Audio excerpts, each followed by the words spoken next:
राजस्थान की धरती पर गुर्जर समाज को बार बार एक ही सवाल पूछने को उतरना पड़ता है। वो मजबूर है, आखिर कब तक उन पर अन्याय और अत्याचार जारी रहेगा।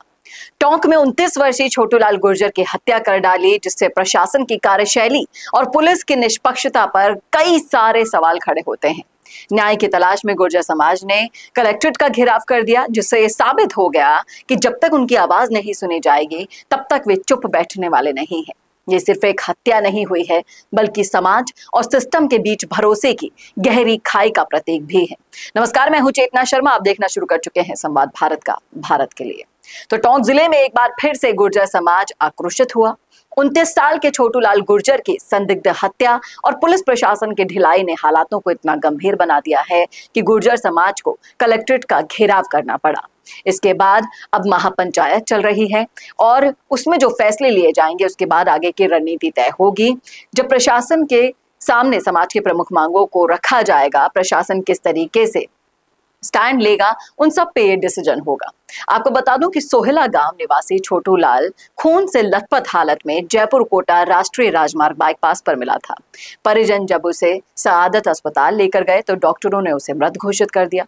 इसके बाद अस्पताल में भीड़ जमा हो गई और देखते ही देखते ये मामला बहुत ही ज्यादा उग्र और बड़ा होता गया। और पूरे समाज की अगर देखी जाए क्या मांगे हैं प्रमुख, वो मैं आपको बता देती हूँ। गुर्जर समाज ने साफ कह दिया कि ये कोई साधारण हत्या नहीं है, बल्कि बजरी माफिया और पुराने जमीन विवाद का परिणाम है। परिजनों ने प्रशासन को ज्ञापन सौंपा और जो मांगे रखी हैं उनमें यह है कि हत्या के आरोपियों पर संगीन धाराओं में मामला दर्ज होना चाहिए, मृतक के परिवार को 50 लाख रुपए का मुआवजा मिलना चाहिए और सरकारी नौकरी भी मिलनी चाहिए।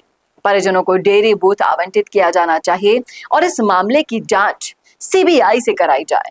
बरौनी थाना प्रभारी को निलंबित करके निष्पक्ष मेडिकल बोर्ड से पोस्टमार्टम कराया जाए और इनमें से कुछ मांगे स्थानीय स्तर पर पूरी तो कर दी गई और आर्थिक सहायता और नौकरी की मांग राज्य सरकार को भेज दी गई है। लेकिन 3 दिन तक जो लगातार आंदोलन चला उसका ये परिणाम है।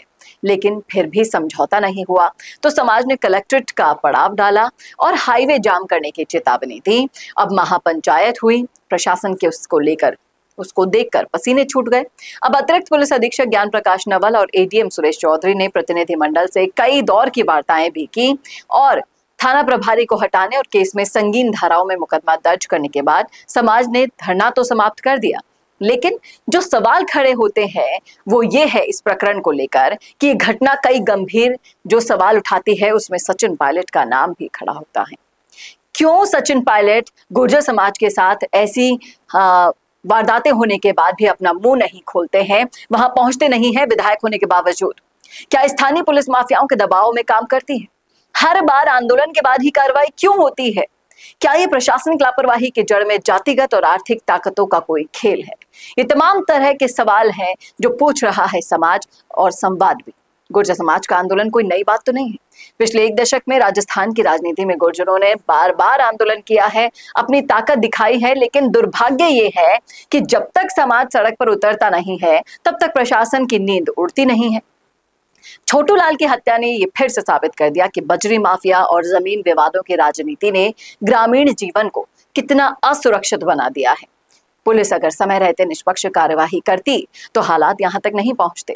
कहाँ गए वो विधायक साहब, कहाँ गए वो लोग जो बार बार वहां पर लोग पलक पावड़े बिछा देते हैं, जो वहां पर जाते हैं उनके स्वागत के लिए। लेकिन इस समय जब उन्हें सबसे ज्यादा नीड होती है ऐसे नेताओं की, पायलट जैसे नेताओं की, तब वो वहां पर आसपास भी फटकते हुए दिखाई नहीं देते हैं। क्या हर जगह हर बार हनुमान बेनीवाल को ही भागना होगा? क्या ये वहां पे रहने वाले नेताओं का दायित्व नहीं है कि वो इन मामलों को सुलटाए? और इस पर जब राजनीति खड़ी होती है तो ढेरों सवाल जो मैंने रखे हैं उनके जवाब भी देने होंगे। क्या कहते हैं आप इस मुद्दे पर? रखिएगा राय कमेंट बॉक्स में।